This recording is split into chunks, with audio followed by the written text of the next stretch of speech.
Essa é uma atividade que tem conquistado cada vez mais espaço em empresas de todo o mundo. E você sabia que essa prática tem tudo a ver com segurança das informações em TI, em especial na área financeira? Fique com a gente nos próximos minutos e entenda o que empresas ganham com essa parceria. Eu sou a Cris Santos e esse é o Radar Financeiro, uma produção da AxiStage, o seu podcast oficial de conteúdos sobre tecnologia, gestão financeira e tendências de mercado.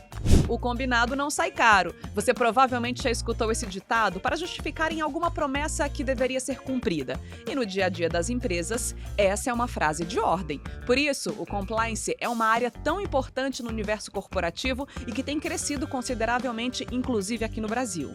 De acordo com o anuário Análise Executivos Jurídicos e Financeiros, a adesão de empresas brasileiras ao compliance saltou de 68% em 2015 para 83% em 2020. Mas e no segmento de tecnologia? Qual é a importância dessa prática? Como ela se relaciona com a questão da tecnologia? Para responder a essas e muitas outras perguntas sobre esse tema, recebemos a doutora Márcia Souto, que é a coordenadora jurídica da AxiStage. Olá, Márcia, seja muito bem-vinda ao Radar Financeiro. Obrigada, Cris. Muito obrigada aí pelo convite. É muito bom a gente poder conversar um pouquinho sobre um tema que é tão importante, tão polêmico, né? E que traz tantas vantagens para as empresas. Márcia, e nesse ano de 2023 é seu terceiro aniversário na AxiStage, né? Mas você já tem uma longa carreira de mais de 26 anos na área jurídica, não é isso? E você poderia contar um pouquinho pra gente dessa trajetória? Claro, Cris. Eu fico muito feliz até de pensar, né? Mensurar que são 26 anos, né? Os cabelinhos brancos estão escondidinhos aí, mas eles entregam, né? Então, vamos lá. Eu me identifico como uma advogada corporativa. Eu já trabalhei em escritórios de advocacia, mas a minha grande paixão é ser advogada de empresa. O direito, ele é único para todos os segmentos. E dentro da minha jornada, como você bem disse, são 26 anos, eu tive a grata possibilidade de passar por diferentes setores. Então, isso me trouxe a possibilidade de interpretar melhor as leis e adequar de forma a cada setor. A minha primeira experiência foi dentro de uma empresa de distribuidora de autopeças, né, e transporte e logística. Então, foi uma experiência muito enriquecedora, eu fiquei quase 12 anos lá, então foi o início da minha carreira, foi onde eu aprendi a grande maioria das coisas que a gente coloca em prática hoje em dia, né. Minha segunda experiência foi numa empresa de seguros. Depois da empresa de seguros, foi já uma instituição financeira, então aí já traz um pouco mais próximo do que é a minha experiência atual da AxiStage. Então a gente já começa a ter essa relação com o Banco Central, com o direito econômico. Então me trouxe toda esse arcabouço, né, de informações. Depois eu passei por uma multinacional na área da moda, né, que é também uma grande paixão. E seguindo, quando eu já estava trabalhando nessa área, começaram a surgir as primeiras tendências de tecnologia. Então, o estudo preliminar da LGPD, de compliance, como que isso seria aplicado às empresas. Concomitante a isso, eu fiz uma pós-graduação na área de Direito Digital e aí eu tive a grata oportunidade de começar a trabalhar na AxiStage, que inclusive estou lá há 3 anos, né? Meu aniversário de empresa foi ontem, né? Ai, que maravilha! Então, muito gostoso. E aí, em paralelo, com relação a toda essa parte de tecnologia, né? E em paralelo com a AxiStage, eu faço parte da Comissão de Privacidade de Dados e Tecnologia da UAB, é a Comissão de Privacidade e Proteção de Dados e agora também Inteligência Artificial da UAB. Então isso é muito bacana porque assim a gente fica à frente de todas as novidades, não só de mercado, mas as novidades tecnológicas e as novidades legislativas para trazer todo esse conhecimento para a gente poder aplicar tanto na AxiStage como difundir um pouquinho desse conhecimento tanto aqui no próprio Radar Financeiro ou em outros podcasts, material educacional que a AxiStage prepara. Legal. E afinal de contas, o que significa compliance e por que ele está tão ligado à segurança na área de TI, de tecnologia financeira? Essa é uma excelente pergunta, né? Porque assim, as pessoas pensam compliance, né? Tem aquela... a primeira coisa faz aquela correlação do compliance, né? Então é aquele termo em inglês, aquela coisa mais distante. E na verdade, assim, sendo bem sincera com você, o compliance é estar em conformidade. E o que é estar em conformidade? É você ter um bom código de ética dentro da sua empresa, ter políticas estabelecendo quais são as diretivas, o que você precisa ter dentro da sua empresa e colocar a sua empresa para funcionar. Então, trazer o engajamento dos colaboradores e fazer com que o pessoal tenha consciência e saiba seguir. E o compliance, ele não é simplesmente essa conformidade, né? Quando a gente fala de conformidade, a gente tem que pensar ainda que tem a questão de mapeamento de riscos, né, operacionais. Então, você, além da conformidade, você tem que saber quais são os riscos dentro da tua atividade, aonde que pode ter alguma uma fragilidade, alguma vulnerabilidade, para que você possa ter alertas, possa ter sistemas, né, de controle desses riscos. O risco existe. Eu sempre brinco com o pessoal e falo, você respirar, você saiu na rua, tem risco. Você respirar, tem risco. Dentro dessa empresa também vai ter risco. Só que você vai conseguir mitigar eles se você conseguir descobrir quais são eles, se antever, ver o que de pior, ter o teu plano B. O que de pior pode acontecer é o que você já tem que estar mapeado. E um outro ponto que é importante do compliance é a questão da reputação. Então, isso é uma questão que a reputação da empresa, o que você trouxer para fora, isso pode fazer com que, de uma forma negativa, você perca investidores, você perca clientes, traga uma situação negativa com os seus próprios fornecedores. Então, o compliance tem que estar sempre, é um triângulo, né? A conformidade, os riscos operacionais e a política de reputação da sua empresa. Agora há pouco eu trouxe um dado do Anuário Análise Executivos Jurídicos e Financeiros que comprova que a adesão de empresas brasileiras ao compliance cresceu 15% entre 2015 e 2020. E até que ponto a Lei Anticorrupção e LGPD impactaram nesse crescimento? Eles impactaram bastante, viu, Cris? E assim, é uma situação... até você mesma, quando começou, né, o nosso podcast, né, falou que o combinado não sai caro, né? E isso é muito importante. Porque uma coisa que... Isso até chama atenção, né? E não é só o brasileiro, é mundialmente.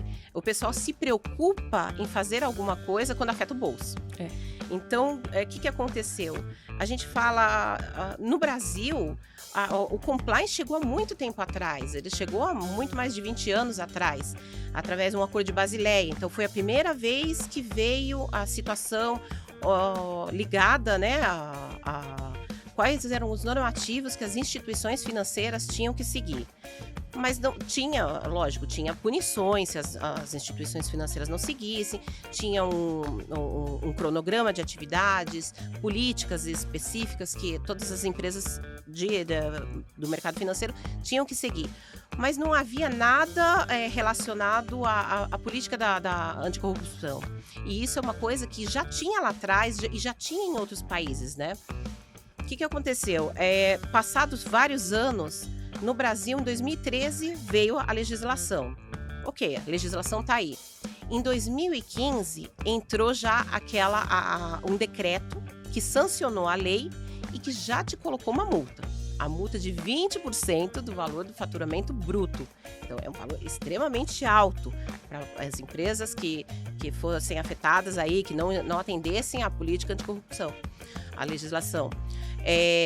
A LGPD entrou alguns anos depois. Também te trouxe um caráter de multa, né? Além da multa financeira, que é 2% do valor do faturamento, né? Limitada a 50 milhões, te trouxe aquela questão de que as sanções, dentro das sanções, existe a possibilidade deles publicarem, né? Fazerem um ranking, né, das empresas que não estão cumprindo, e publicarem que aquela empresa teve vazamento de dados. Então, são coisas que realmente vão afetar a reputação da empresa e vão afetar o bolso. Então, coincide com a estatística que você me trouxe, né? O porquê que teve esse aumento? Teve um aumento realmente porque doeu no bolso. Bom, não ficou nenhuma dúvida, então, Márcia, da importância do compliance às empresas, sobretudo financeiras, né? Mas o que você acredita que falta para ampliarmos ainda mais a adesão no Brasil a essa prática, o mais próximo possível dos 100%? 100% seria o ideal, né? Assim, um mundo maravilhoso, né, Cris? Na verdade, assim, eu acho que, primeiro, né, tirar essa carga do compliance, do que é algo impossível, né?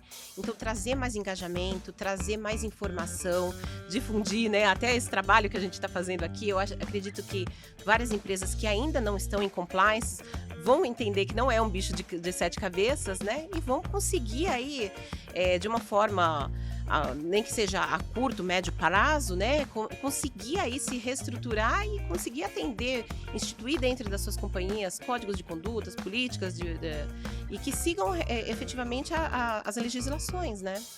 E quando a gente fala em segurança das informações, muitas vezes há quem possa imaginar que se referem apenas a um arquivo escrito. Mas há muito mais coisas ligado a isso, não é, Márcia? Isso é verdade, né? E na verdade, o que acontece? A própria LGPD veio para sanar esse tipo de dúvida, né? Porque ela define muito bem o que são os dados pessoais, o que são os dados pessoais sensíveis, né? E é aquela situação, por exemplo... a biometria, né? Não é um dado escrito, não é um envelope, não é um documento. E é um dado pessoal, que merece aí um resguardo da informação. Então, tudo isso é muito importante.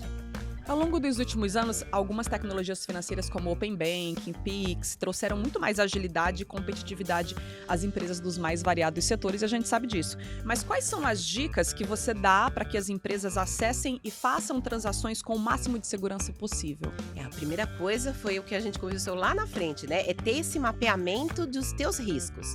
Então, se você vai trabalhar com essa área financeira, se você é uma fintech, uma techfin, que você vai proporcionar esse tipo de atividade, né, esse tipo de serviço, de produto, você ter dentro da sua empresa mapeados todos os riscos, aonde que pode haver fraudes, aonde que pode haver alguma fragilidade e coibir. Então, assim, é necessário ter políticas bem consolidadas, ter práticas bem consolidadas, ter o engajamento de colaboradores, da empresa no total.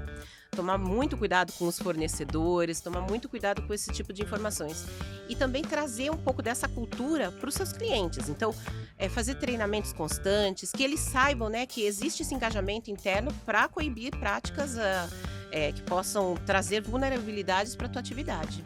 E, Márcia, hoje há uma praticidade muito grande em acessar um dado financeiro de qualquer lugar, né? Porém, não necessariamente com um computador ou um celular corporativo, como todos os dispositivos de segurança que são necessários.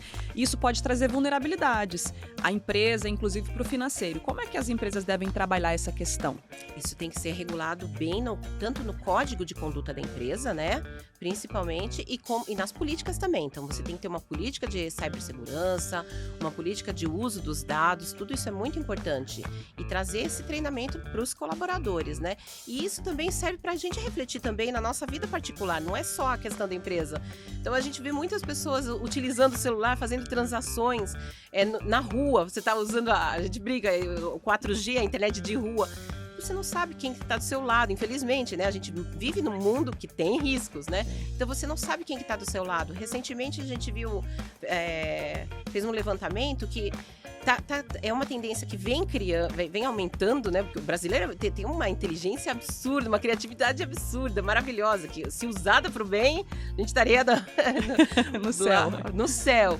E tem um dispositivo, por exemplo, que chama o chupa-cabra, né? Então você acessa os seus dados, ou você anda com um cartão que tenha chip, ele consegue clonar seus dados. Então, são práticas que do seu pessoal tem que refletir também na empresa. Então, cuidados que você tem que ter na tua vida particular, quando você está dentro da empresa, é duplicar isso. Não só por você, como também ter esse perfil corporativo.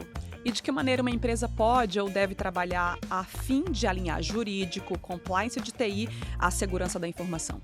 Isso é muito importante, né? Porque, assim, é aquela coisa... Todos os departamentos, eu sempre defendo muito essa tese, né? Que todos os departamentos da empresa são extremamente importantes. Não existe aquele que é o mais ou menos, né? Todos unidos, é um conjunto, né? É um conjunto, eles chegam lá. Então, por exemplo, você vai fazer um mapeamento do risco operacional. Você precisa do TI para poder primeiro te explicar o que está acontecendo lá dentro. Você precisa passar por todos os departamentos para entender qual que é a tua atividade. Faz sentido eu fazer um código de conduta, fazer uma política aberta? Não, eu tenho que entender o que você faz. O jurídico ele tem que te acompanhar no sentido de dizer isso pode ou não, de acordo com o teu setor, com a tua atividade, você pode ou não fazer isso. E o departamento de compliance, gerenciamento de riscos, de compliance, ele que vai coletar todas essas informações, ele vai transitar por todos os departamentos, vai unificar isso e vai poder ter essa autonomia para poder te dizer, olha, estamos no caminho certo, estamos no caminho errado. E que riscos que até que ponto a gente pode assumir, o que não pode assumir, o que a gente pode limar e como que a gente pode prevenir para poder alcançar o sucesso do cliente. E como que é possível mensurar o nível de segurança das informações em uma empresa de tecnologia financeira? É importante você ter, assim, políticas fortes, né? Então, você tem que ter essa política, tem que ter o teu código de conduta e ética. Algumas empresas chamam de outro nome, código de ética. Então, é universal. Cada um chama... É uma legislação própria dentro da sua empresa, cada um vai chamar da forma que for. Você ter políticas necessárias, né? Para poder fazer essa parte de regular, né? Internamente. E você tem que ter um engajamento, tem que ter treinamentos constantes. E geralmente você também vai fazer testes, né? Então, existem pentestes, existem testes externos, auditorias, né? Para você poder validar se a tua empresa está realmente em compliance, se ela está em conforme com aquilo que se espera. E Márcia, quais são as principais certificações para empresas estarem atentas quanto à segurança da informação? E como o setor de compliance deve estimular a obtenção dessas certificações? As certificações, na verdade, elas vão variar de acordo com o escopo daquela empresa, né? Então, nem sempre as certificações vão ser exatas para todas as empresas. Então, são vários pontos que têm que ser analisados. Primeiro, qual que é o ramo de atividade daquela empresa? Qual que é o escopo, identificando o ramo de atividade, qual que é o escopo? Que produto que eu vou te fornecer? Que serviço que eu vou te fornecer? E dentro da regulamentação do teu setor, validar se aquela certificação faz sentido. Márcia, e de que maneira que a AXIS tem trabalhado para oferecer segurança às informações de seus clientes? A AXIS, ela tem uma política muito rigorosa, né? Principalmente, ela tem um código de conduta, né? Então, nós temos uma política rigorosa. Então, é feito treinamentos constantes com os colaboradores. A empresa procura selos, procura certificações no sentido de estar atinente no mercado, de acordo com os serviços que são oferecidos. A gente tem uma política muito rigorosa também com relação aos fornecedores, então existe uma preocupação, quem que está prestando o serviço para que a gente possa realmente estar apto para poder prestar um serviço de qualidade e focar no sucesso do cliente. Falar sobre segurança e as boas práticas do setor é algo sempre muito importante para empresas de todas as áreas. Por isso, eu deixo uma dica para você saber ainda mais sobre esse tema, o blog da AXIS. Lá tem vários artigos sobre tecnologia e segurança das informações. Por exemplo, lá você pode saber mais como ter segurança no tráfego de informações na sua empresa. Muito bacana, não é mesmo? Então, quando terminar essa edição do Radar Financeiro, você corre lá no nosso blog e confere esse e outros conteúdos, tá bom? O endereço é blog.axisstage.com.br. Esse foi o Radar Financeiro, seu podcast oficial sobre tecnologia, gestão financeira e tendências de mercado. E em breve a gente volta com mais novidades sobre esse setor. Eu sou a Cris Santos e hoje entrevistei a doutora Márcia Soto, que é a coordenadora jurídica da AXIS. Se você deseja conhecer mais sobre as soluções da AXIS para antecipação de recebíveis, acesse agora mesmo site.axisstage.com.br. Márcia, muito obrigada por participar dessa edição do Radar Financeiro e por compartilhar o seu conhecimento com a gente. Eu que agradeço, Cris. Muito obrigada aí pelo convite. E não esqueça de seguir o Radar Financeiro e a AXIS nas mídias sociais. No Facebook, no LinkedIn e no YouTube é só você procurar por AXIS. E no Instagram, o perfil é @AXISBR. Até o nosso próximo episódio.